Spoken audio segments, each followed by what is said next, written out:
As we get further into hurricane season, the National Oceanic Atmospheric Administration is hoping to use drones to improve forecasting.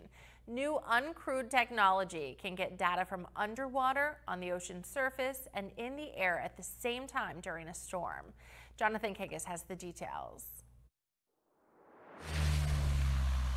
You may have heard of the hurricane hunters flying into the eye of the storm to record critical data. There are limitations, however, of where the crewed aircraft can fly due to crew safety. That's where uncrewed aircraft come in. The Altius 600 drone was deployed for the first time as Hurricane Ian neared the Florida coast. The Altius was able to fly at as low as 200 feet and was clocking winds over 200 miles an hour and reporting all of that in near real time to the National Hurricane Center. Deployed from the parent P-3 aircraft while in the storm, the drone can be controlled from more than 160 miles away. You know, we flew into the storm and it was super bumpy ride, super turbulent, and then we dropped the Altius and the pilots were concerned whether we had reached the limits of the P-3 when we went in. If it's too intense for them to stay in the storm, that really tells you that, wow, this is a crazy storm.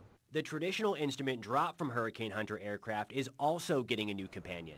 Technology continues to evolve. This is the traditional drop sonde dropped by the NOAA Hurricane Hunters. New is this smaller drop sonde that's lighter and will be able to stay in the storm for a much longer period of time. And so they'll serve a different role and be able to collect data as they move around the storm.